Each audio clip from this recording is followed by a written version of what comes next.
저는 평범한 주부였습니다.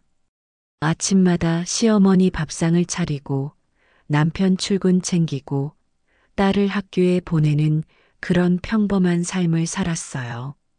결혼 10년 차, 38살. 누가 봐도 평범한 가정주부였죠.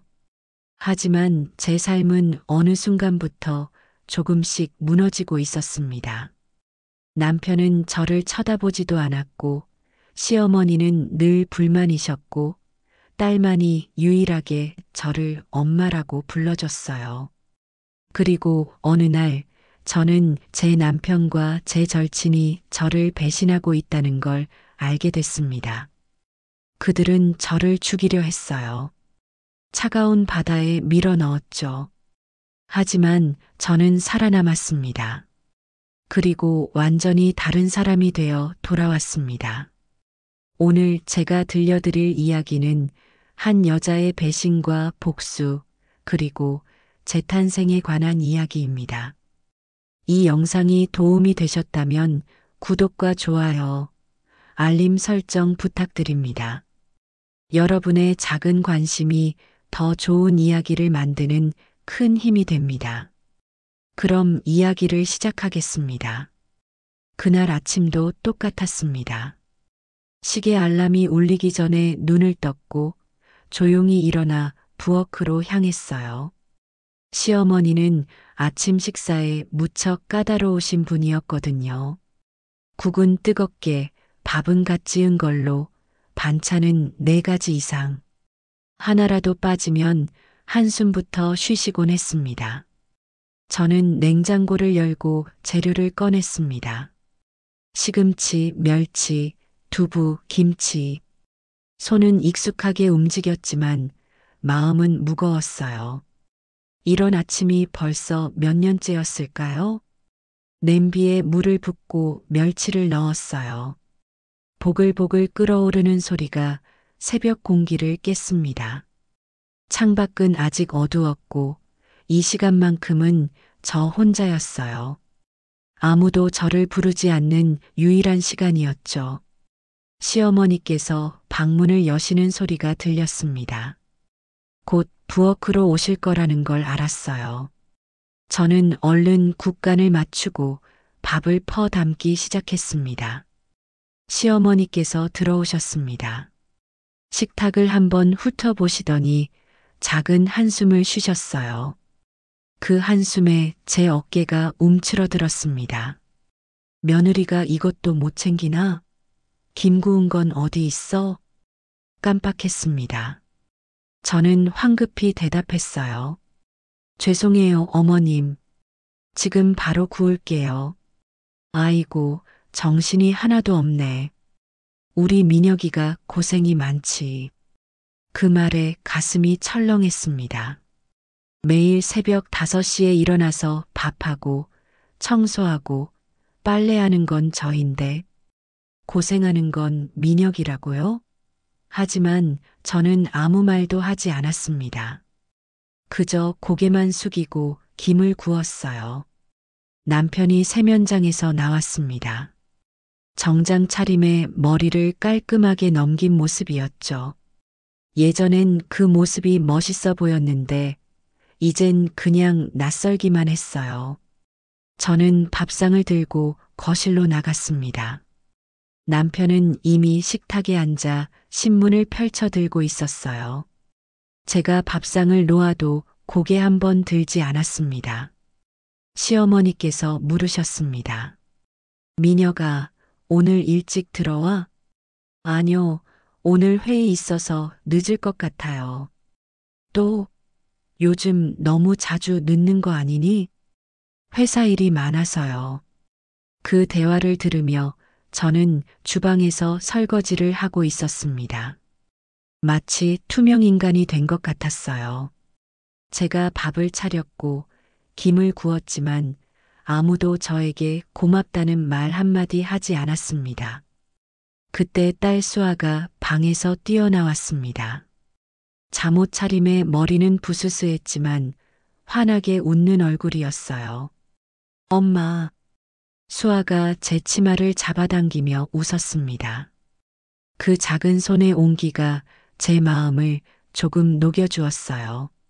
엄마, 오늘 유치원에서 그림 그렸어. 엄마 얼굴. 정말? 우리 수아 잘 그렸겠네. 수아만이 저를 사랑해주고 있었습니다. 그 사실 하나만으로도 저는 하루를 버틸 수 있었어요. 남편이 출근하고 시어머니께서 방으로 들어가시고 저는 설거지를 시작했습니다. 싱크대 앞에 서서 그릇을 닦는데 문득 눈물이 났어요. 왜 울고 있는지도 모르겠더라고요. 남편은 언제나 나중에라고 말했습니다. 나중에 얘기하자. 나중에 시간 내자. 하지만 그 나중은 오지 않았어요. 벌써 10년이 지났는데 말이죠. 수아를 유치원에 데려다 주고 집으로 돌아오는 길에 마트에 들렀습니다. 저녁 재료를 사야 했거든요. 채소 코너를 지나는데 누군가 절 불렀어요. 제 절친 설인이었습니다. 대학 동기였고 결혼 후에도 자주 만나던 유일한 친구였죠. 단정한 정장 차림에 명품 가방을 들고 있었어요. 언니, 여기서 뭐해? 장 보러 왔지. 너는? 나도. 오늘 저녁 요리 좀 해볼까 해서. 그때 설인이 물었습니다. 언니, 요즘 민혁 오빠 어때? 회사 일이 많이 힘든가 봐? 그 질문에 저는 순간 멈칫했습니다. 이상한 느낌이 들었어요. 설인이 왜 남편 걱정을 하는 걸까요? 응? 너 민혁이 만났어? 설인의 표정이 순간 흔들렸습니다. 아, 아니. 그냥 언니가 전에 얘기해서. 그 짧은 침묵 속에서 저는 뭔가 이상하다는 걸 느꼈습니다. 하지만 확신할 수는 없었어요. 우리는 몇 마디 더 나누고 헤어졌습니다. 하지만 집으로 돌아오는 내내 설인의 그 흔들리던 목소리가 머릿속을 떠나지 않았어요. 저녁 무렵 저는 식탁을 차리고 남편을 기다렸습니다. 7시가 넘어도 8시가 넘어도 남편은 오지 않았어요. 저는 휴대폰을 꺼내 전화를 걸었습니다. 여보, 언제 와? 아, 오늘 회식이야. 늦을 것 같아. 또, 이번 주만 벌써 세 번째잖아. 알았어. 나중에 얘기하자. 또 나중이었습니다. 저는 식탁 앞에 혼자 앉아 밥을 먹었어요. 혼자 먹는 밥은 모래처럼 목에 걸렸습니다. 밤 10시가 넘어서 남편이 돌아왔습니다. 문을 열고 들어오는 남편의 얼굴엔 뭔가 다른 감정이 어려 있었어요. 남편이 거실을 지나쳐 욕실로 향할 때 그 순간 남편의 양복에서 낯선 향수 냄새가 났습니다. 달콤하고 화사한 제가 절대 쓰지 않는 여자 향수 냄새였어요. 저는 그 자리에 멈춰 섰습니다. 심장이 빠르게 뛰기 시작했고 손끝이 차갑게 식어갔어요. 설마. 고개를 저었습니다. 아니야, 설마 그럴 리가 없어. 하지만 가슴속 어딘가에서는 불안감이 싹트고 있었습니다. 그날 밤 저는 잠을 이룰 수가 없었습니다.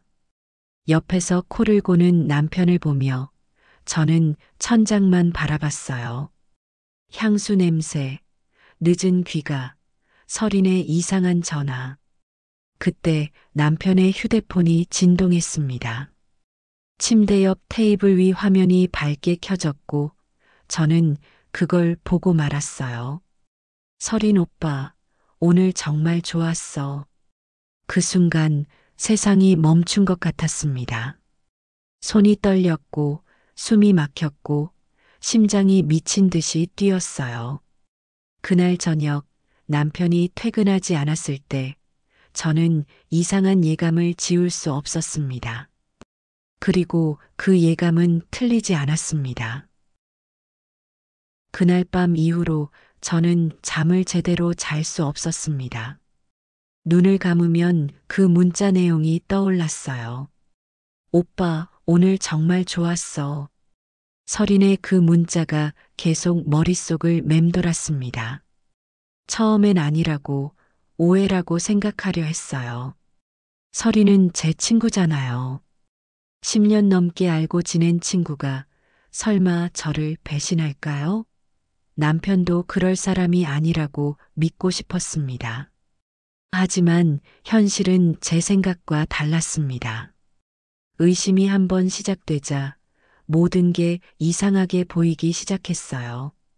남편의 늦은 귀가는 더 잦아졌습니다. 처음엔 일주일에 한두 번이었는데 어느새 거의 매일 밤 10시가 넘어서 들어왔어요. 문을 열고 들어오는 남편의 얼굴엔 피곤함보다는 뭔가 다른 감정이 어려 있었습니다. 들뜬 것 같기도 하고 죄책감 같은 것도 섞여 있었어요. 저는 매번 똑같이 물었습니다. 오늘도 회식이었냐고. 남편은 그냥 고개만 끄덕였어요. 대답조차 귀찮은 듯 욕실로 들어가 버렸죠. 그때마다 남편의 양복에서 그 낯선 향수 냄새가 났습니다. 달콤하고 화사한, 제가 절대 쓰지 않는 여자 향수였어요. 어느 날 저는 남편이 샤워하는 동안 조심스럽게 남편의 양복을 확인했습니다. 가슴이 두근거렸어요. 이러면 안 된다는 걸 알면서도 멈출 수가 없었습니다. 양복 주머니를 뒤적였습니다. 영수증 몇 장이 나왔어요.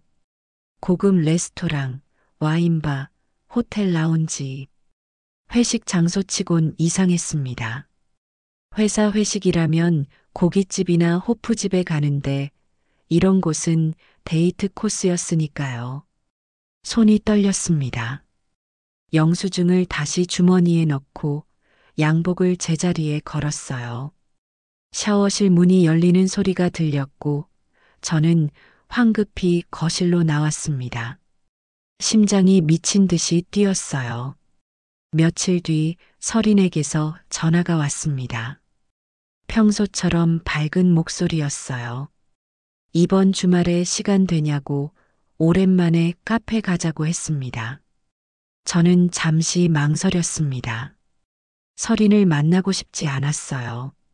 하지만 동시에 확인하고 싶기도 했습니다. 제 의심이 틀렸다는 걸 말이에요. 그래서 좋다고 대답했습니다. 주말 오후 약속 장소인 카페로 향했습니다. 가슴이 두근거렸어요. 설인을 보면 뭐라고 말해야 할까요? 직접 물어봐야 할까요? 카페에 도착했을 때 설인은 이미 와 있었습니다. 평소보다 화장을 진하게 하고 새 옷을 입고 있었어요. 손엔 명품 가방이 있었는데 전에는 보지 못한 가방이었습니다. 적어도 200만 원은 넘을 것 같았어요. 설인이 혼자 사기엔 부담스러운 가격이었죠. 설인이 환하게 웃으며 손을 흔들었습니다. 저도 억지로 웃으며 자리에 앉았어요. 커피를 주문하고 이런저런 얘기를 나눴습니다. 회사 얘기, 친구 얘기, 요즘 본 드라마 얘기. 평소와 똑같았어요.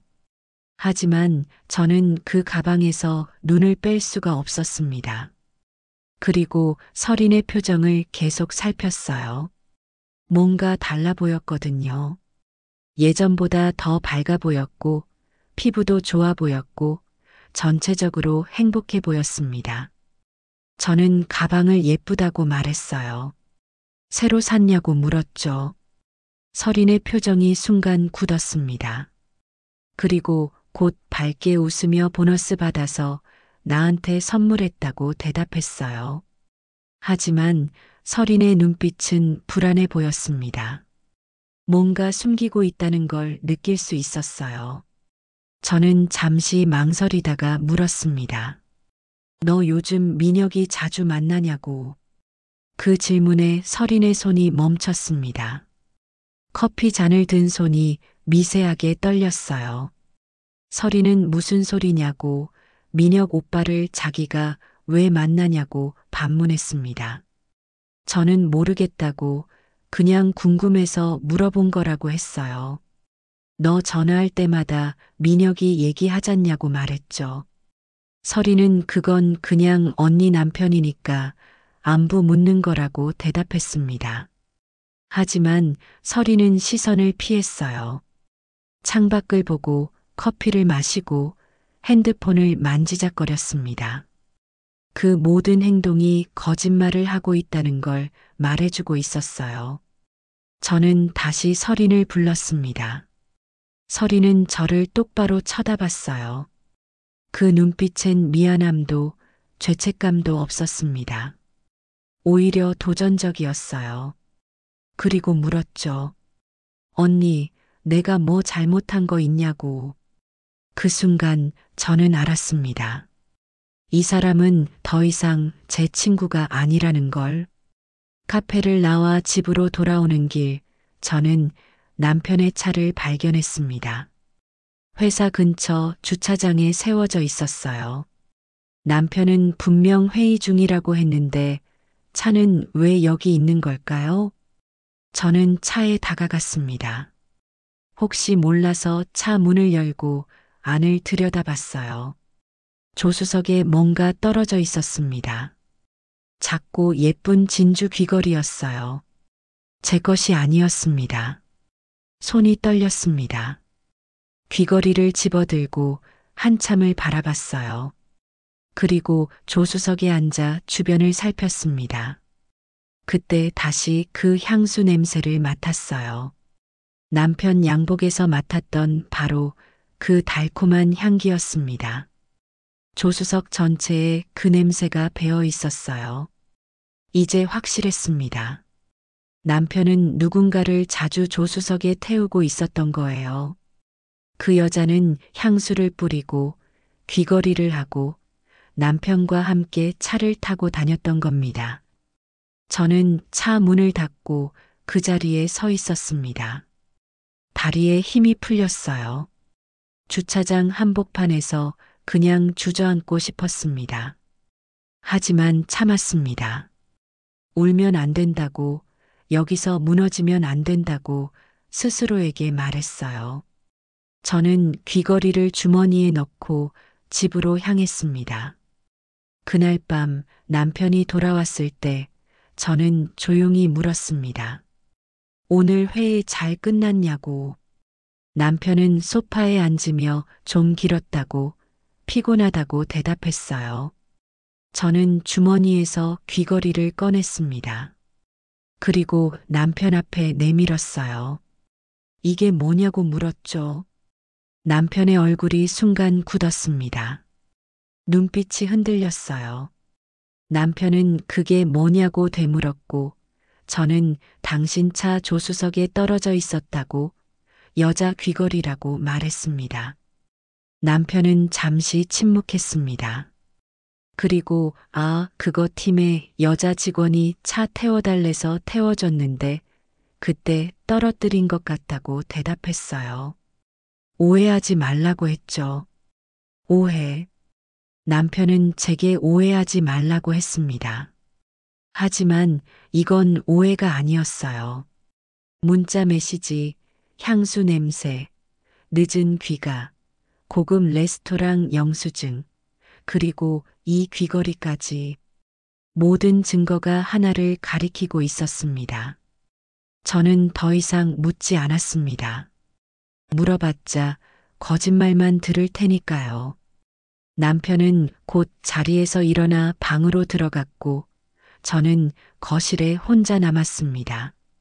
그날 밤 저는 남편이 잠든 후 조용히 남편의 휴대폰을 집어들었습니다. 손이 떨렸어요. 이러면 안 된다는 걸 알면서도 저는 멈출 수가 없었습니다. 비밀번호는 수아 생일이었어요. 화면이 켜지고 저는 카카오톡을 열었습니다. 대화명 서린이 맨 위에 있었고 마지막 메시지는 몇 시간 전이었어요. 저는 떨리는 손으로 대화창을 열었습니다. 그리고 스크롤을 위로 올렸어요. 메시지들이 쏟아져 나왔습니다. 보고 싶다는 말, 내일 보자는 약속, 윤정이는 모르냐는 확인, 걱정 말라는 안심, 행복하다는 고백, 가리고 곧 정리하겠다는 약속. 정리. 뭘 정리한다는 걸까요? 설마 저를 정리한다는 건가요? 더 위로 올렸습니다. 한 달 전, 두 달 전, 석 달 전. 메시지는 끝없이 이어졌어요. 1년 전부터 시작된 대화였습니다. 1년. 제가 아무것도 모르고 남편을 믿고 설인을 친구라고 생각하며 웃고 있던 그 1년 동안 이 두 사람은 저를 속이고 있었던 겁니다. 가슴이 내려앉았습니다. 손에 쥔 휴대폰이 떨어질 뻔했어요. 저는 황급히 휴대폰을 제자리에 놓고 화장실로 달려갔습니다. 변기에 엎드려 구역질을 했어요. 아무것도 나오지 않았지만 계속 토할 것 같았습니다. 눈물이 흘러내렸어요. 거울을 봤습니다. 창백한 얼굴, 충혈된 눈, 떨리는 입술. 거울 속 제 모습은 완전히 무너져 있었어요. 하지만 제가 본 것은 시작에 불과했습니다. 진짜 지옥은 그 다음부터였으니까요. 그날 밤 이후로 며칠 동안 저는 아무것도 하지 못했습니다. 밥을 해도 무슨 맛인지 모르겠고, 청소를 해도 손이 멈췄고, 수아와 놀아줄 때도 정신이 없었어요. 머릿속엔 그 문자 내용만 계속 맴돌았습니다. 곧 정리할게. 남편이 정리하겠다던 그게 뭘까요? 저를 정리한다는 건가요? 이혼을 말하는 건가요? 아니면 더 끔찍한 무언가일까요? 저는 확실한 증거가 필요했습니다. 남편을 직접 대면하기 전에 더 이상 부정할 수 없는 증거를 확보해야 했어요. 어느 날 저녁 남편이 또 늦는다는 연락을 했습니다. 회식이라고 했죠. 저는 알았다고 대답하고 전화를 끊었어요. 그리고 수아를 친정 엄마 집에 보냈습니다. 오늘은 남편이랑 얘기할 게 있다고 수아는 잠깐만 할머니 집에 가 있으라고 했어요. 수아를 보내고 집으로 돌아온 저는 거실 소파에 앉아 남편을 기다렸습니다. 시간이 느리게 흘렀어요. 7시, 8시, 9시. 시계 초침 소리만 방 안을 가득 채웠습니다. 10시가 넘어서 남편이 돌아왔습니다. 문을 열고 들어오는 남편의 얼굴엔 여전히 그 이상한 표정이 어려 있었어요. 들뜬 듯 하면서도 조심스러운 그런 표정이었죠. 남편은 제가 거실에 앉아 있는 걸 보고 잠시 멈칫했습니다. 평소라면 벌써 방에 들어가 있을 시간이었으니까요. 저는 조용히 말했습니다. 앉으라고. 얘기 좀 하자고 했어요. 남편은 불안한 표정으로 소파에 앉았습니다. 뭔가 느낀 것 같았어요. 저도 맞은편 소파에 앉았습니다. 침묵이 흘렀습니다. 저는 남편을 똑바로 쳐다봤어요. 남편은 시선을 피했습니다. 저는 남편의 이름을 불렀습니다. 결혼 후 처음으로 이름을 불렀어요. 그리고 물었습니다. 당신 나설인이랑 만나고 있냐고. 남편의 얼굴이 굳었습니다. 눈빛이 흔들렸어요. 하지만 부정하지 않았습니다. 그저 고개를 숙인 채 한숨만 쉬었죠. 저는 다시 물었습니다. 언제부터였냐고. 대답하라고 했어요. 남편이 작게 대답했습니다. 1년이라고. 1년 전부터였다고 했어요. 그 순간 숨이 막혔습니다. 1년. 제가 아무것도 모르고 남편을 믿고 설인을 친구라고 생각하며 웃고 있던 그 1년 동안 이 두 사람은 저를 속이고 있었던 겁니다. 저는 물었습니다. 왜냐고. 제가 뭘 잘못했냐고 했어요. 남편은 고개를 저었습니다. 그냥 그렇게 됐다고 미안하다고만 했어요.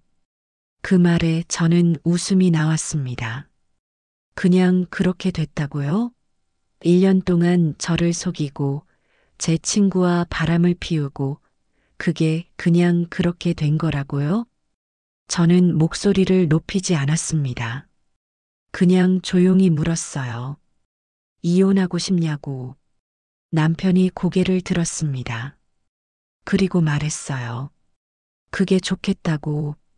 수아를 위해서라도 조용히 끝내는 게 좋을 것 같다고 했습니다. 위자료는 제가 원하는 만큼 주겠다고, 집도 제 명의로 하겠다고, 양육권은 제가 갖고 자기는 양육비를 꼬박꼬박 보내겠다고 했어요. 모든 게 정해진 대본처럼 흘러갔습니다. 남편은 이미 오래전부터 이 순간을 준비해 왔던 거예요. 변호사랑 상담도 했을 거고 재산 분할 계산도 다 해놨을 겁니다. 저는 물었습니다. 나한테 미안하지도 않냐고. 10년을 함께 산 아내한테, 당신 딸을 낳아준 여자한테 이렇게 차갑게 이혼을 말할 수 있냐고 했어요. 남편은 잠시 망설이다가 대답했습니다. 미안하다고. 하지만 이게 우리 모두를 위한 최선이라고 했어요. 최선? 저를 버리고 제 친구와 함께 하는 게 최선이라고요? 수아한테서 아빠를 빼앗는 게 최선이라고요? 저는 더 이상 아무 말도 하지 않았습니다. 그냥 일어나서 방으로 들어갔어요. 그리고 문을 닫는 순간 무릎이 꺾였습니다. 바닥에 주저앉아 소리 없이 울었습니다. 손으로 입을 막고 목소리가 새어나오지 않게 했어요. 가슴이 찢어지는 것 같았습니다. 숨을 쉴 수가 없었어요. 10년. 제가 이 남자를 사랑하고 믿고 의지하며 살아온 10년이 한순간에 무너졌습니다. 제 인생이 송두리째 흔들렸어요. 저는 한참을 바닥에 앉아 울었습니다. 눈물이 마를 때까지, 더 이상 눈물이 나오지 않을 때까지 울었어요. 다음 날 저는 설인에게 전화를 걸었습니다. 만나자고 했어요. 할 얘기가 있다고 했죠. 설인은 잠시 망설이다가 알았다고 대답했습니다. 목소리가 불안해 들렸어요. 아마 남편한테 뭔가 들었을 겁니다. 우리는 한적한 공원에서 만났습니다.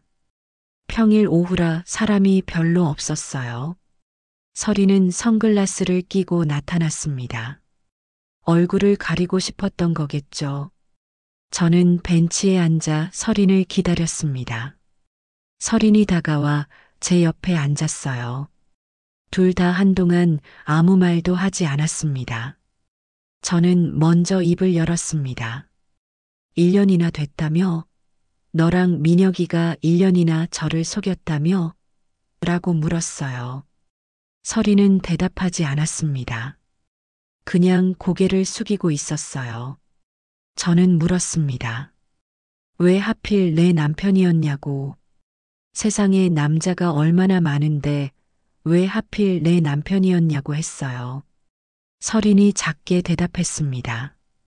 그냥 그렇게 됐다고. 처음엔 그럴 생각이 아니었는데 자꾸 만나다 보니 감정이 생겼다고 했어요. 미안하다고, 정말 미안하다고 했습니다. 저는 웃었습니다. 미안하다고요? 1년 동안 저를 속이고 제 집에 와서 밥 먹고 수아랑 놀아주고 저한테 언니라고 부르면서 뒤에서는 제 남편이랑 그러고 다녔으면서 이제 와서 미안하다고요? 설이는 아무 말도 하지 못했습니다. 그냥 고개만 숙이고 있었어요. 저는 물었습니다. 너도 알지? 민혁이가 나한테 이혼하자고 했다는 거. 그럼 너랑 결혼할 거야? 라고 했어요. 설인이 고개를 들었습니다. 눈빛이 흔들렸어요. 그리고 작게 고개를 끄덕였습니다. 그 순간 모든 게 명확해졌습니다. 이 두 사람은 저를 완전히 지워버리고 새로운 가정을 꾸릴 생각이었던 거예요. 수아까지 빼앗아서 말이죠. 저는 일어섰습니다. 그리고 설인을 내려다봤어요. 설인은 여전히 고개를 숙이고 있었습니다. 저는 조용히 말했습니다. 너랑은 이제 끝이야. 다신 내 앞에 나타나지 마. 그리고 명심해. 너희가 저지른 일은 반드시 대가를 치르게 될 거야. 설인이 고개를 들었습니다. 무슨 소리냐고, 무슨 짓을 할 거냐고 물었어요. 저는 대답하지 않았습니다. 그냥 돌아서서 걸어갔어요. 뒤에서 설인이 제 이름을 부르는 소리가 들렸지만 돌아보지 않았습니다. 집으로 돌아오는 길, 저는 결심했습니다. 이대로 무너질 수 없다고, 이대로 당할 수는 없다고 생각했어요. 남편이 원하는 대로 조용히 이혼해주고 위자료 받고 혼자 수아 키우며 살 수도 있었습니다. 하지만 그건 제가 원하는 삶이 아니었어요. 저는 복수하고 싶었습니다. 저를 이렇게 만든 사람들에게 똑같은 고통을 돌려주고 싶었어요. 하지만 그때는 몰랐습니다. 제가 생각한 복수보다 훨씬 더 끔찍한 일이 기다리고 있다는 걸. 남편과 설인이 저를 완전히 없애버릴 계획을 세우고 있다는 걸 말이에요. 하지만 저는 몰랐습니다. 이게 끝이 아니라는 걸. 진짜 악몽은 그 다음부터 시작이었다는 걸. 이혼 이야기를 나눈 지 며칠이 지났습니다. 그동안 남편과 저는 한마디도 나누지 않았어요. 같은 집에 살면서도 완전히 남처럼 지냈죠. 아침에 마주쳐도 인사도 없었고, 저녁에 남편이 들어와도 저는 방문을 닫아버렸습니다. 수아만이 그 어색한 분위기를 느끼지 못한 채 평소처럼 밝게 웃었어요. 아빠한테 달려가 안겨보려 했지만 남편은 피곤하다며 수아를 밀어냈습니다. 수아의 얼굴이 슬퍼지는 걸 보면서도 저는 아무것도 해줄 수 없었어요. 그런데 그날 저녁 남편이 먼저 말을 걸어왔습니다. 이번 주말에 강릉 가는 거 어떠냐고 물었어요. 저는 의아했습니다. 이혼하자고 해놓고 갑자기 여행을 가자고요? 왜냐고 물었더니 남편은 수아한테 미안하다고 했습니다. 이혼하기 전에 마지막으로 좋은 추억 하나 만들어주고 싶다고 했어요. 저는 의심스러웠습니다. 하지만 수아 얘기를 들으니 거절할 수가 없었어요. 그래서 알았다고 대답했습니다. 주말 아침 우리는 강릉으로 향했습니다. 차 안 분위기는 무겁고 어색했어요. 남편은 운전만 했고 저는 창밖만 바라봤습니다. 수아만이 뒷좌석에서 신나서 노래를 불렀어요. 동해안 바다가 보이기 시작했습니다. 푸르고 넓은 바다였지만 왠지 불길한 느낌이 들었어요. 파도 소리가 귓가를 때리는 것 같았고 바닷바람이 차갑게 느껴졌습니다. 별장은 한적한 곳에 있었습니다. 바다가 바로 보이는 언덕 위였고 주변엔 아무도 없었어요. 건물도 오래되어 보였고 정원도 관리가 안 된 듯 잡초가 무성했습니다. 저는 물었습니다. 여기가 어디냐고. 남편은 회사 선배 별장이라고 빌려왔다고 대답했어요. 하지만 뭔가 이상했습니다. 너무 조용하고 너무 외딴 곳이었죠. 짐을 풀고 수아와 함께 밖에 나갔습니다. 바닷바람이 거세게 불었어요. 비린내가 코를 찔렀고 파도 소리가 으르렁거리는 것 같았습니다. 저는 수아의 손을 꽉 잡았어요. 왠지 불안했거든요. 저녁 무렵 누군가 노크 소리가 들렸습니다. 남편이 문을 열었고 그 뒤로 나설인이 들어왔습니다. 순간 저는 얼어붙었습니다. 설인이 왜 여기 있는 거죠? 남편이 불렀나요? 설인은 밝게 웃으며 제게 다가왔어요. 언니, 깜짝이지? 라고 말했습니다. 저는 아무 대답도 하지 못했어요. 그냥 설인을 멍하니 바라봤습니다. 남편이 말했습니다. 우리 어른스럽게 끝내자고, 수아 앞에서 싸우고 그러지 말자고 했어요. 그래서 설인도 불렀다고 했습니다. 저는 이해할 수 없었습니다. 어른스럽게 끝내자고요? 저를 배신한 사람들이 한자리에 모여서 뭘 어른스럽게 끝낸다는 건가요? 수아는 이모가 왔다며 좋아했습니다. 설인에게 달려가 안겼어요. 설인은 수아를 안아올리며 웃었습니다. 그 모습을 보는 게 고통스러웠어요. 저녁 식사 시간이었습니다. 4명이 식탁에 앉았어요. 남편과 설인은 자연스럽게 대화를 나눴습니다. 마치 제가 없는 것처럼, 아니, 제가 방해되는 것처럼 말이에요. 설인이 수아에게 말했습니다. 수아야, 이모랑 아빠가 내일 재미있는데 데려다 줄게. 수아는 어디냐고 물었고, 설인은 비밀이라고 웃었어요. 저는 숨이 막혔습니다. 이 두 사람이 벌써 가족처럼 행동하고 있었어요. 수아를 사이에 두고 마치 자기들이 수아 부모인 것처럼 말이죠. 식사를 마치고 수아를 재웠습니다. 수아는 금방 잠들었어요. 그때 남편이 말했습니다. 우리 잠깐 나가서 얘기 좀 하자고, 설인이도 같이 가자고 했어요. 저는 거절하고 싶었습니다. 밤에 왜 나가냐고, 여기서 얘기하면 안 되냐고 말하고 싶었어요. 하지만 이상하게 거부할 수가 없었습니다. 뭔가에 이끌리듯 저는 코트를 걸치고 밖으로 나갔습니다. 밤바람은 더 차가웠습니다. 달빛 아래 바다는 검은색으로 출렁였고 파도 소리는 마치 누군가 울부짖는 것 같았어요. 저는 두 사람을 따라 걸었습니다. 우리는 별장 뒤편으로 향했습니다. 점점 바다 쪽으로 가까워졌어요. 발밑이 보이지 않을 정도로 어두웠고 주변엔 가로등 하나 없었습니다. 그때 깨달았습니다. 우리가 절벽 근처로 가고 있다는 걸. 저 아래엔 바다가 있고 난간도 없었어요. 저는 멈춰 섰습니다. 더 이상 가고 싶지 않았어요. 여기서 무슨 얘기를 하자는 거냐고 물었습니다. 남편과 설인이 돌아섰습니다. 둘은 저를 바라봤어요. 달빛 아래 그들의 얼굴이 어둡게 보였습니다. 설인이 제게 다가왔습니다. 그리고 제 팔을 잡았어요. 저는 뿌리치려 했지만 설인의 힘이 생각보다 셌습니다. 설인이 작게 속삭였습니다. 언니 미안해. 그 순간 뒤에서 남편의 손이 제 등을 밀었습니다.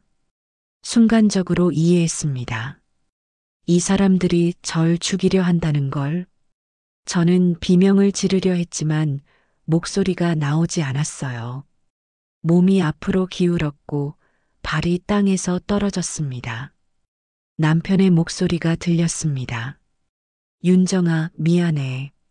하지만 이게 최선이야. 그리고 저는 떨어지고 있었습니다. 바람이 귓가를 스쳐 지나갔습니다. 몸이 공중에 떠 있는 느낌이었어요. 시간이 느리게 흐르는 것 같았습니다. 머릿속으로 많은 생각이 스쳐 지나갔어요. 수아 얼굴, 엄마 얼굴, 제 인생, 행복했던 순간들, 슬펐던 순간들, 그리고 쿵 소리와 함께 차가운 물이 온몸을 감쌌습니다. 물이 코와 입으로 들어왔습니다. 숨을 쉴 수가 없었어요. 팔다리를 움직여 봤지만 무거운 코트가 몸을 끌어내렸습니다. 점점 깊은 곳으로 가라앉았어요. 위를 올려다 봤습니다. 까마득히 먼 곳에 절벽이 보였고 그곳에 두 개의 실루엣이 서 있었어요. 남편과 서린이었습니다. 그들은 아래를 내려다보고 있었지만 구하려 하지 않았습니다. 그냥 지켜보고 있을 뿐이었죠. 제가 완전히 가라앉을 때까지, 제가 죽을 때까지 기다리고 있었던 겁니다. 아, 이렇게 죽는구나. 차가운 물이 제 몸을 점점 더 깊은 곳으로 끌고 갔습니다. 시야가 흐려졌고 귓가엔 파도 소리만 웅웅거렸어요. 손끝이 차갑게 식어갔고 더 이상 팔다리를 움직일 힘도 없었습니다. 그 순간 수아 얼굴이 떠올랐습니다. 수아야, 미안해. 엄마가 너를 지켜주지 못해서. 눈물이 났지만 바닷물과 섞여 사라졌습니다. 의식이 점점 흐려졌습니다. 이제 정말 끝이구나 싶었어요. 하지만 완전히 의식을 잃기 직전 저는 무언가를 느꼈습니다. 누군가 제 몸을 잡아당기는 느낌이었어요. 물 위로 끌려 올라가는 것 같았고 희미하게 목소리가 들렸습니다. 아직 살아있어. 빨리. 그리고 모든 게 암흑이 되었습니다. 절벽 위에서 남편과 서리는 잠시 더 서 있다가 돌아섰습니다. 남편이 말했어요. 이제 됐어. 가자. 서린이 불안한 목소리로 물었습니다. 정말 괜찮을까? 남편은 대답했습니다. 저 높이에서 떨어졌는데 살 리가 없어. 걱정 마. 두 사람은 아무렇지도 않게 별장으로 돌아갔습니다. 그리고 다음 날 아침 경찰에 신고했죠. 아내가 실족해서 바다에 빠졌다고 구조 좀 부탁한다고 말했습니다. 하지만 구조대가 아무리 찾아도 제 시신은 발견되지 않았습니다. 남편은 슬픈 표정을 지으며 장례를 치렀고 서리는 그 옆에서 위로했어요. 모든 게 그들의 계획대로 흘러가는 것처럼 보였습니다. 하지만 그들은 몰랐습니다. 제가 살아남았다는 걸, 그리고 완전히 다른 사람이 되어 돌아올 거라는 걸. 저는 죽었습니다. 아니, 죽은 것처럼 보였습니다. 하지만 운명은 제게 두 번째 기회를 주었습니다. 복수할 기회를. 눈을 떴을 때 저는 제가 어디에 있는지 알 수 없었습니다. 천장이 낯설었고 하얀 커튼 너머로 부드러운 햇살이 들어왔어요. 여기가 천국인가 싶었습니다. 아니면 지옥인가요? 몸을 움직이려 했지만 온몸이 욱신거렸습니다. 목이 타들어가는 것 같았고 폐가 찢어질 듯 아팠어요. 숨을 쉴 때마다 가슴에서 쇳소리가 났습니다. 그때 낯선 여자의 목소리가 들렸습니다. 정신이 드셨군요. 고개를 돌리자 50대 중반쯤 되어 보이는 우아한 여성이 침대 옆 의자에 앉아 있었어요. 정장 차림의 단정한 머리, 날카로운 눈빛을 가진 분이었습니다. 저는 가까스로 물었습니다. 여긴 어디냐고, 당신은 누구냐고. 목소리가 쉬어서 제대로 나오지 않았어요. 여자는 차분하게 대답했습니다. 자기 이름은 최은숙이라고, 여긴 제주도 자기 별장이라고 했어요. 그리고 사흘 전 강릉 바다에서 저를 건져냈다고 말했습니다. 사흘 전, 저는 그날 밤을 떠올렸습니다. 절벽, 차가운 바닷물, 가라앉는 몸, 그리고 남편과 서린의 차가운 눈빛. 최은숙이라는 여자는 계속 설명했습니다. 그날 밤 우연히 그 해변가를 지나다가 누군가 절벽에서 떨어지는 걸 목격했다고 했어요. 즉시 개인 보트로 구조했고 병원 대신 이곳으로 데려왔다고 했습니다. 저는 물었습니다. 왜 병원에 안 데려갔냐고. 최은숙은 대답했습니다. 병원에 가면 신고가 들어간다고, 그럼 저를 죽이려 했던 사람들이 다시 찾아올 거라고 했어요. 그날 밤 절벽 위를 봤다고, 두 사람이 서 있더라고. 남자와 여자가 저를 구하려 하지 않고 그냥 지켜만 봤다고 말했습니다. 그 말에 저는 숨이 막혔습니다. 맞아요. 남편과 설인이 저를 죽이려 했습니다. 그들은 제가 완전히 죽을 때까지 기다렸어요. 눈물이 흘러내렸습니다. 믿고 싶지 않았지만 그게 현실이었습니다. 최은숙 회장은 창가로 걸어가 밖을 바라봤습니다. 잔잔한 제주 바다가 펼쳐져 있었어요. 강릉 바다와는 달리 평화로워 보였습니다. 회장이 말했습니다. 한윤정 씨, 당신에게 두 가지 선택권을 드리겠다고. 저는 물었습니다. 무슨 선택이냐고. 회장이 돌아서서 저를 봤습니다. 그 눈빛은 차갑고도 날카로웠어요. 하나, 지금 돌아가라고 했습니다. 경찰에 신고하고 남편을 고소하라고. 하지만 증거도 없고 그들은 제 실족사로 꾸밀 거라고 했어요. 설령 이긴다 해도 저는 다시 그 비참한 삶으로 돌아갈 뿐이라고 말했습니다. 저는 입술을 깨물었습니다. 맞는 말이었어요. 돌아가봤자 달라지는 건 없었습니다. 그럼 둘은 뭐냐고 물었습니다. 최은숙 회장이 말했습니다. 여기 남아서 완전히 다른 사람이 되라고. 얼굴도 목소리도 이름도 모두 바꾸라고 했어요. 그리고 저를 배신한 사람들에게 복수하라고 했습니다. 저는 오랫동안 침묵했습니다. 그동안 제 인생이 주마등처럼 스쳐 지나갔어요. 남편의 차가운 눈빛, 설인의 거짓 미소, 시어머니의 무시, 그리고 저를 밀어낸 그 손의 감촉. 저는 물었습니다. 당신은 왜 저를 도와주냐고. 회장이 대답했습니다. 개인적인 이유가 있다고. 자기도 한때 배신당했고 복수했다고 말했어요. 그 목소리엔 깊은 상처가 담겨 있었습니다. 저는 다시 물었습니다. 얼마나 걸리냐고. 회장이 대답했습니다. 6개월. 성형부터 재활, 언어 교정, 행동 교정까지 모두 포함해서 6개월이라고 했어요. 6개월. 짧지 않은 시간이었지만 저에겐 충분했습니다.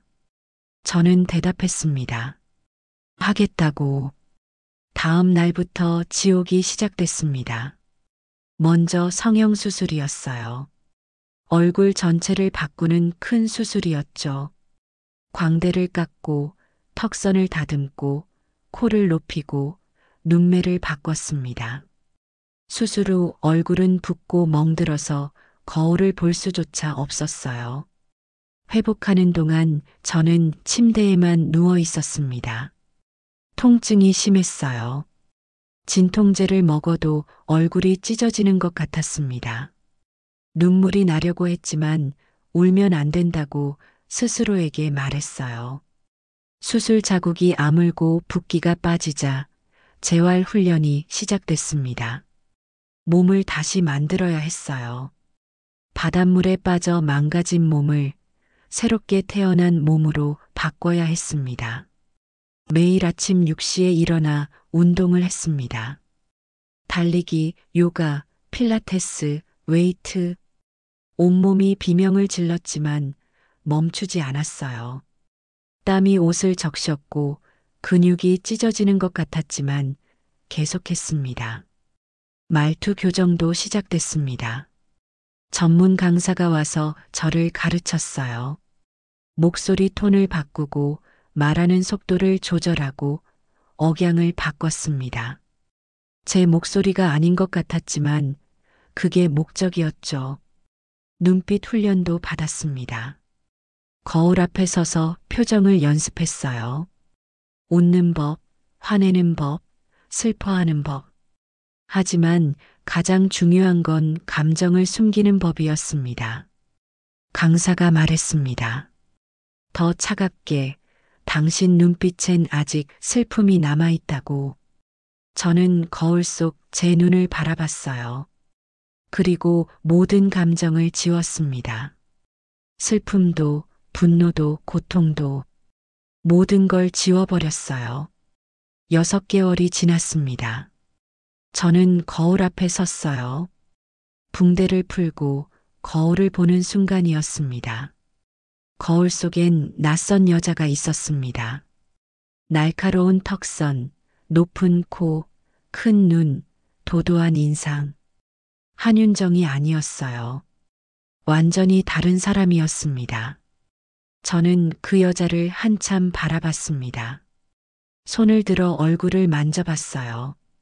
거울 속 여자도 똑같이 손을 들었습니다. 저였어요. 하지만 저 같지 않았습니다. 최은숙 회장이 옆에 서서 말했습니다. 이제 당신은 한윤정이 아니라고. 새로운 이름이 필요하다고 했어요. 저는 물었습니다. 무슨 이름이 좋겠냐고. 회장이 대답했습니다. 이다연은 어떠냐고. 다시 태어난 연꽃이라는 뜻이라고 했어요. 이다연. 그 이름이 입에서 맴돌았습니다. 낯설었지만 동시에 어울리는 것 같았어요. 저는 거울 속 여자를 보며 말했습니다. 나는 이제 한윤정이 아니야. 나는 이다연이다. 그 순간 무언가가 제 안에서 깨지는 소리가 들렸습니다. 약하고 불쌍했던 한윤정이 죽고 강하고 차가운 이다연이 태어났어요. 저는 마지막으로 속으로 다짐했습니다. 수아야, 엄마는 반드시 돌아갈게. 그들에게 대가를 치르게 하고 너를 지켜줄게. 잠깐만 기다려. 6개월 후 저는 완전히 다른 사람이 되어 서울로 돌아갔습니다.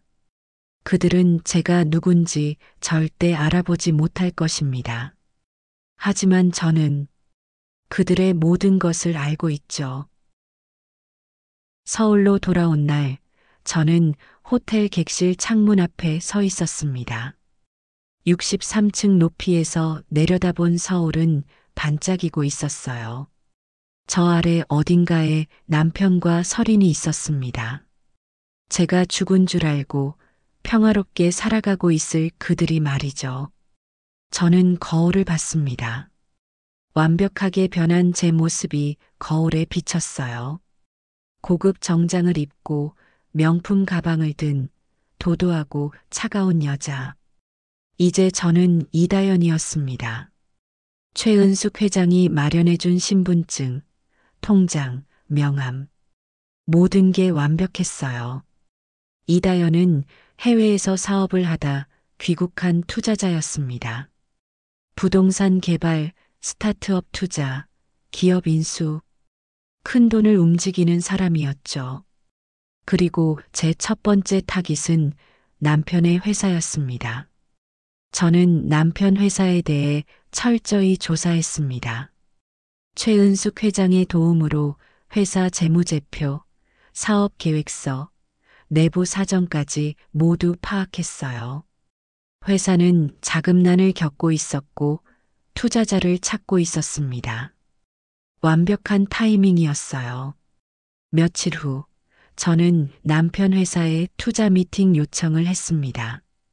이다연이라는 이름으로 큰 금액을 투자할 의향이 있다고 말했죠. 회사 측은 즉시 응답했습니다.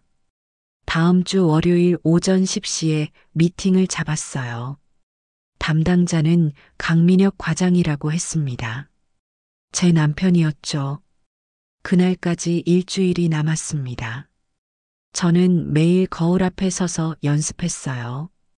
표정, 말투, 눈빛. 한윤정의 흔적이 조금이라도 남아있으면 안 됐습니다. 최은숙 회장이 물었습니다.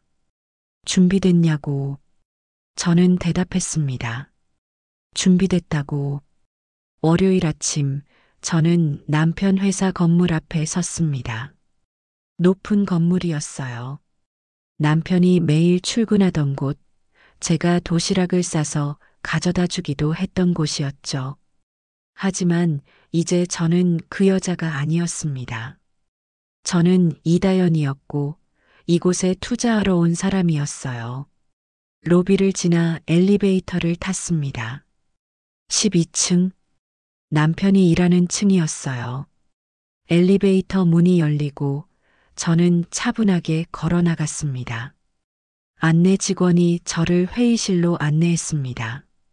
넓고 깨끗한 회의실이었어요. 큰 테이블과 가죽 의자, 벽에 걸린 회사 연혁. 잠시 후 문이 열렸습니다. 그리고 남편이 들어왔어요. 6개월 만에 보는 남편이었습니다. 여전히 정장을 입고 머리를 단정하게 빗은 모습이었죠. 하지만 뭔가 달라 보였어요.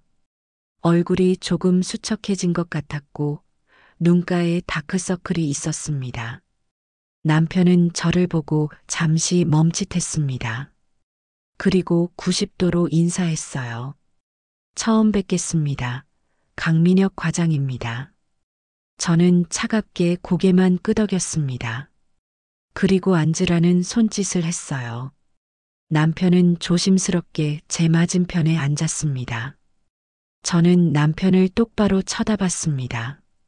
남편은 제 눈빛을 견디지 못하고 시선을 피했어요. 뭔가 위압감을 느낀 것 같았습니다. 저는 입을 열었습니다. 목소리는 차갑고 날카로웠어요. 회사 사업 계획서를 봤다고 투자 검토 중이라고 말했습니다. 남편은 고개를 끄덕이며 자료를 펼쳤습니다. 그리고 회사 소개를 시작했어요.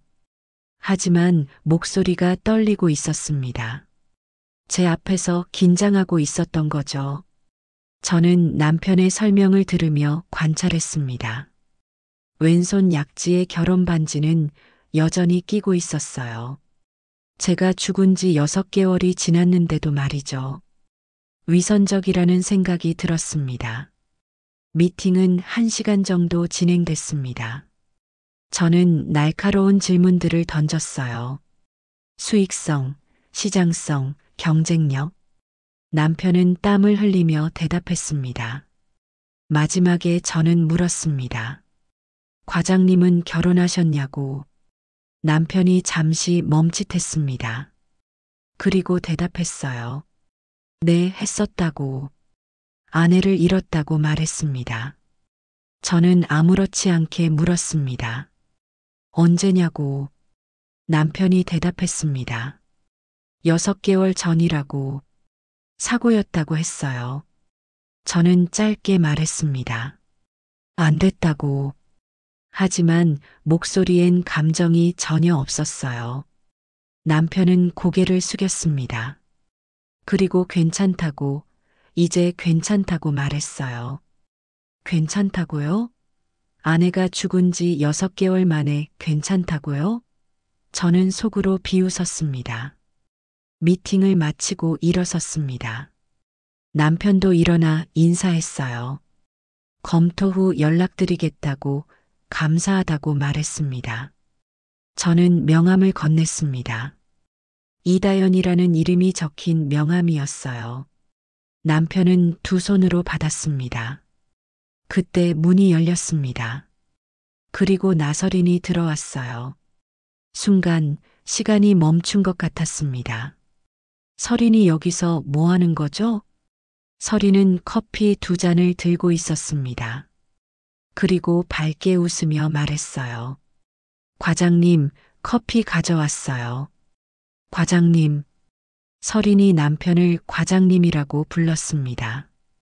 서린이 이 회사에 다니고 있었던 거예요. 서린은 저를 보고 잠시 멈칫했습니다. 그리고 인사했어요. 안녕하세요, 나서린입니다. 저는 차갑게 고개만 끄덕였습니다. 서린은 불안한 눈빛으로 저를 쳐다봤어요. 뭔가 이상한 걸 느낀 것 같았습니다. 저는 회의실을 나왔습니다. 뒤에서 남편과 서린이 속삭이는 소리가 들렸어요. 누구냐고, 투자자라고, 분위기가 되게 차갑더라고. 엘리베이터를 타고 내려가면서 저는 웃었습니다. 차갑게 비웃듯이 웃었어요. 그들은 제가 누군지 몰랐습니다. 6개월 전 죽인 줄 알았던 여자가 바로 눈앞에 있었는데도 전혀 알아보지 못했어요. 며칠 후 저는 회사에 연락했습니다. 투자하겠다고, 큰 금액을 투자하겠다고 말했어요. 단 조건이 있다고 했습니다. 제가 직접 프로젝트를 관리하겠다고, 정기적으로 미팅을 갖겠다고 말했죠. 회사는 즉시 동의했습니다. 큰 금액이었으니까요. 그렇게 저는 남편 회사에 발을 들였습니다. 이제 남편과 서린을 매주 만나게 됐어요. 그들 앞에서, 그들 곁에서, 그들을 지켜보며. 첫 번째 정기 미팅 날, 저는 회의실에 앉아 있었습니다. 남편과 서린이 들어왔어요. 둘은 나란히 앉았습니다. 저는 그 모습을 보며 생각했습니다. 제가 죽고 제 자리에 서린이 앉았구나. 제 남편 옆자리에, 제가 있어야 할 자리에. 하지만 곧 바뀔 겁니다. 제가 그들의 모든 걸 무너뜨릴 테니까요. 저는 차갑게 웃으며 말했습니다. 시작하죠. 그들은 제가 누군지 절대 알아보지 못할 것입니다. 하지만 곧 알게 될 겁니다. 자신들이 얼마나 큰 실수를 했는지. 3개월이 지났습니다. 그동안 저는 남편과 서린을 매주 만났어요.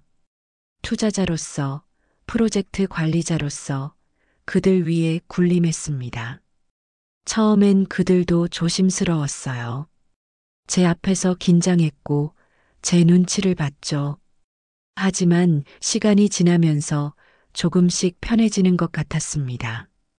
제가 그냥 까다로운 투자자일 뿐이라고 생각한 거예요. 저는 그들의 모든 것을 지켜봤습니다. 회의 시간에 주고받는 눈빛, 점심시간에 함께 나가는 모습, 퇴근 후 같은 차를 타고 가는 뒷모습, 모든 걸 봤어요. 그들은 제가 죽은 후 공개적으로 사귀기 시작했습니다. 회사 사람들도 다 알고 있었어요. 강 과장 부인이 사고로 돌아가신 후 나 대리랑 사귄다고 말이죠. 어느 날 저는 회사 직원들과 점심을 먹었습니다. 그들은 조심스럽게 말했어요. 강 과장님 부인 돌아가신 게 안타깝다고.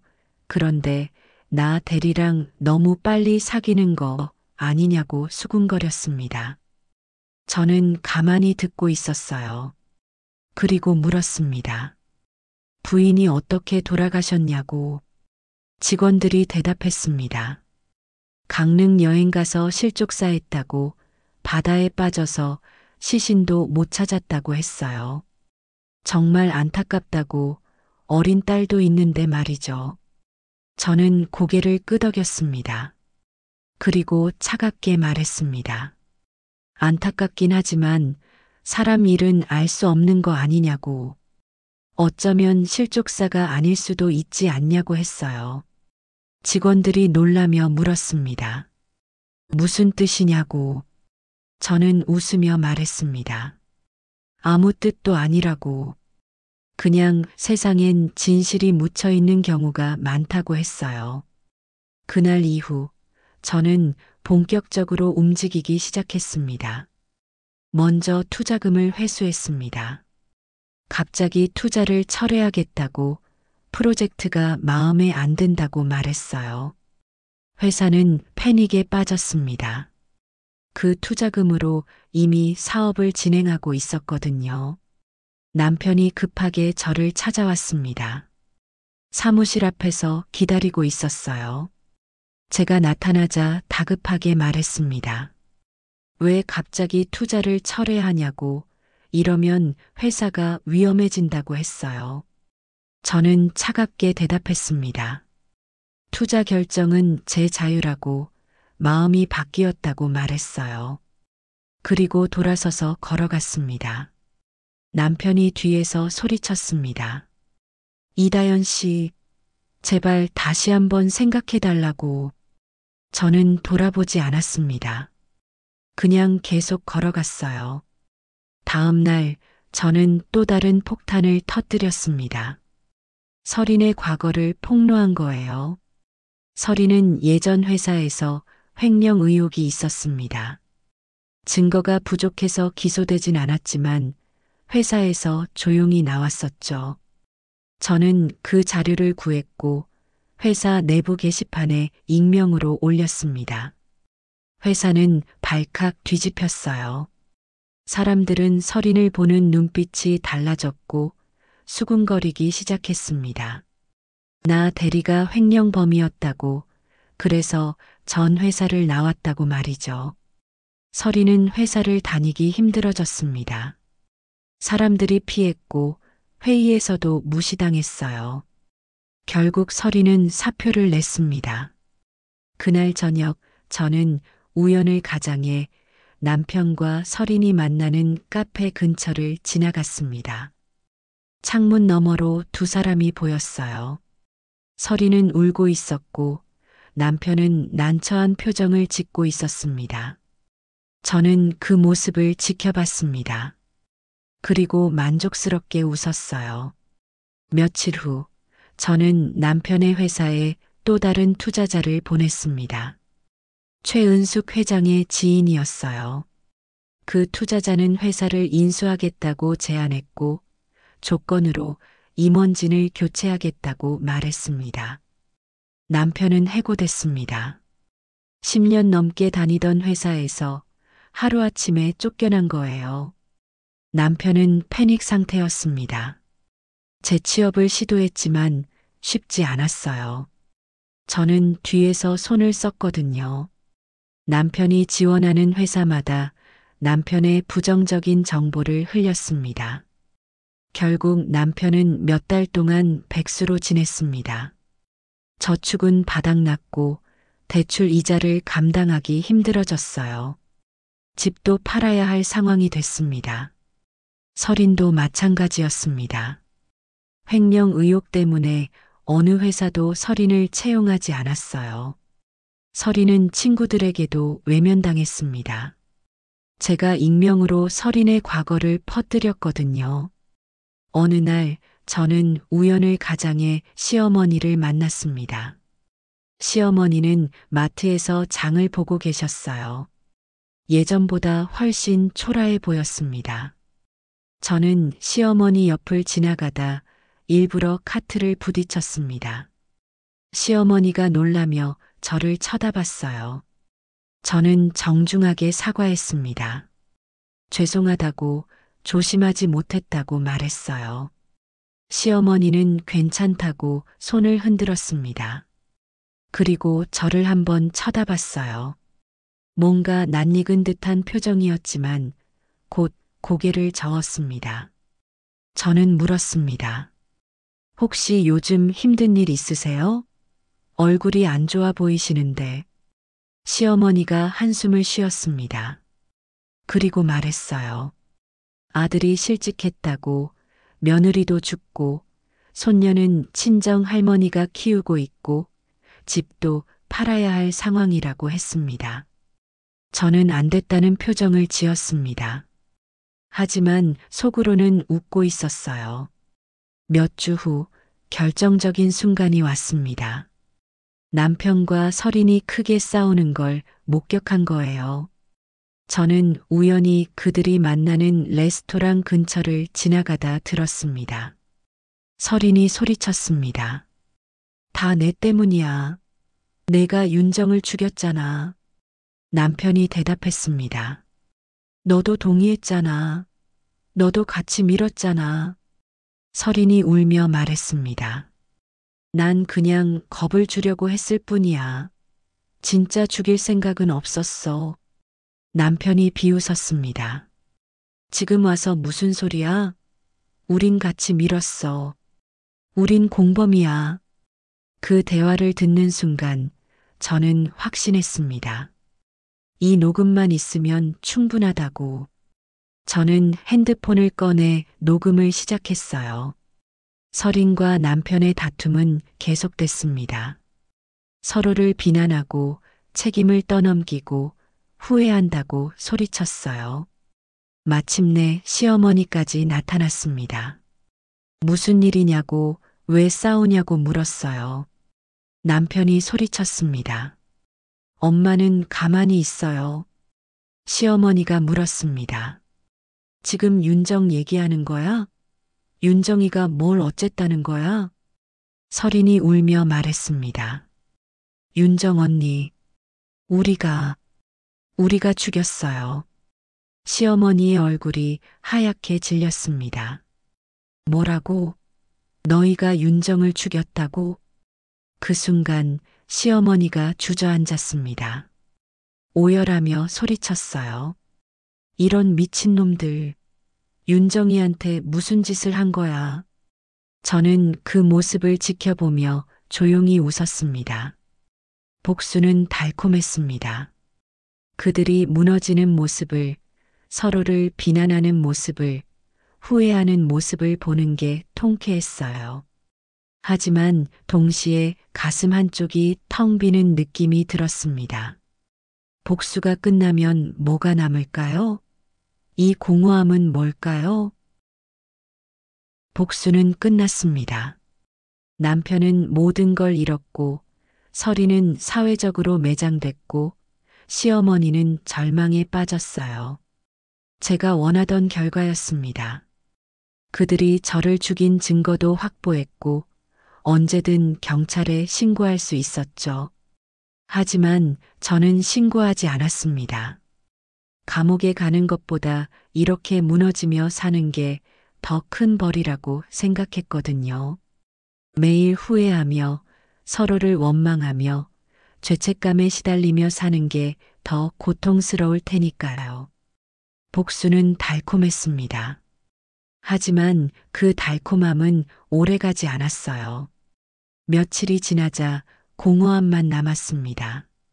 제가 6개월 동안 준비하고 3개월 동안 실행했던 복수가 끝나자 이제 뭘 해야 할지 몰랐어요. 저는 호텔방에 혼자 앉아 있었습니다. 창밖으로 서울 야경이 보였지만 아름답게 느껴지지 않았어요. 그저 차갑고 외로운 불빛들일 뿐이었습니다. 그때 문득 수아가 생각났습니다. 제 딸, 제가 가장 사랑하는 사람. 복수하는 동안 잠시 잊고 있었던 제 딸 말이에요. 저는 수아를 보고 싶었습니다. 안아주고 싶었고 엄마라고 불러주길 바랐어요. 하지만 저는 더 이상 한윤정이 아니었습니다. 이다연이었죠. 수아는 절 모를 거예요. 다음 날 저는 수아 학교 앞으로 갔습니다. 학교 시간에 맞춰서 갔어요. 멀리서 수아를 보고 싶었습니다. 학교 정문이 열리고 아이들이 쏟아져 나왔습니다. 저는 차 안에서 그 모습을 지켜봤어요. 그리고 수아를 봤습니다. 수아는 컸습니다. 9개월 만에 본 수아는 훌쩍 자라 있었어요. 머리도 길어졌고 얼굴도 조금 성숙해 보였습니다. 교복을 입고 친구들과 웃으며 걷고 있었어요. 저는 차 문을 열고 내렸습니다. 수아에게 다가가고 싶었어요. 하지만 발이 떨어지지 않았습니다. 수아가 점점 가까워졌습니다. 제 앞을 지나갈 거였어요. 저는 그 자리에 서서 수아를 바라봤습니다. 수아가 제 앞을 지나갔습니다. 저를 한번 쳐다봤어요. 하지만 그냥 지나쳤습니다. 저를 알아보지 못했어요. 엄마가 바로 앞에 있는데 수아는 절 몰랐습니다. 저는 이제 이다연이었고 수아에게 전 그냥 낯선 여자일 뿐이었어요. 가슴이 찢어지는 것 같았습니다. 숨이 막혔고 눈물이 쏟아질 것 같았어요. 하지만 참았습니다. 여기서 울면 안 됐으니까요. 저는 수아의 뒷모습을 한참 바라봤습니다. 작은 등, 흔들리는 머리카락, 친구들과 웃는 모습, 모든 게 그리웠습니다. 수아는 친정 엄마가 키우고 있었습니다. 행복해 보였어요.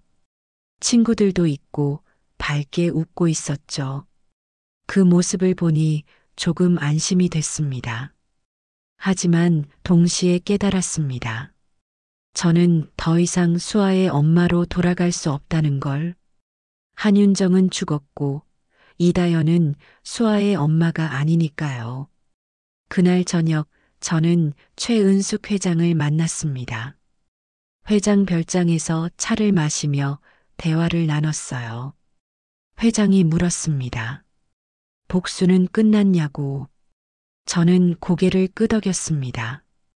끝났다고 대답했어요. 회장이 다시 물었습니다. 만족하냐고. 저는 대답하지 못했습니다. 만족하냐고요? 모르겠어요. 복수는 끝났지만 제 가슴은 텅 비어 있었습니다. 회장이 말했습니다. 복수는 항상 그렇다고. 끝나고 나면 공허함만 남는다고 했어요. 자기도 그랬다고 복수하고 나서 오랫동안 방황했다고 말했습니다. 저는 물었습니다. 그럼 이제 어떻게 살아야 하냐고. 회장이 대답했습니다. 이제 당신을 위해 살라고. 한윤정도 아니고 이다연도 아닌 그냥 당신 자신을 위해서 살라고 했어요. 그 말이 가슴에 와닿았습니다. 그동안 저는 누군가의 아내였고, 누군가의 며느리였고, 누군가의 엄마였어요. 그리고 복수하는 동안엔 복수자였죠. 하지만 정작 저 자신은 누구였을까요? 저는 저를 위해 산 적이 없었습니다. 항상 누군가를 위해, 누군가 때문에 살았어요.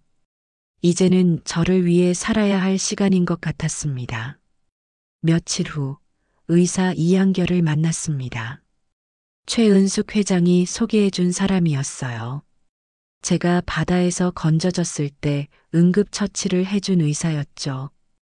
이한결은 따뜻한 사람이었습니다. 저의 상처를 알고 있었고 판단하지 않았어요. 그냥 옆에 있어줬습니다.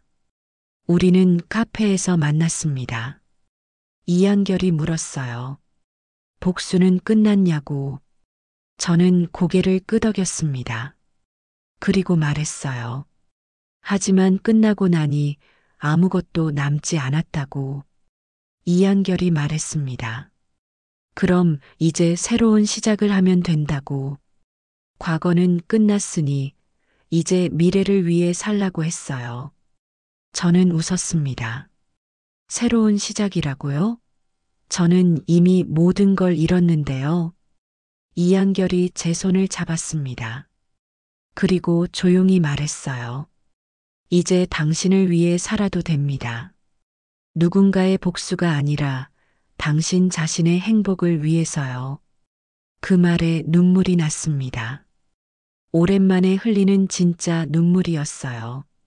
분노도 아니고 슬픔도 아니고 그냥 해방되는 느낌의 눈물이었습니다. 일주일 후 저는 바다로 갔습니다.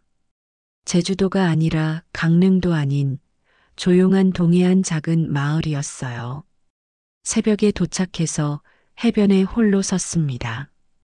파도 소리가 귓가를 때렸고 바닷바람이 머리카락을 날렸어요. 저는 바다를 바라봤습니다. 예전에는 이 바다가 무서웠어요. 저를 죽이려 했던 곳이었으니까요. 하지만 이제는 달랐습니다. 그냥 바다일 뿐이었어요. 동쪽 하늘이 밝아오기 시작했습니다. 수평선 너머로 해가 떠오르고 있었어요. 붉은 태양이 천천히 올라왔고 바다가 황금빛으로 물들었습니다.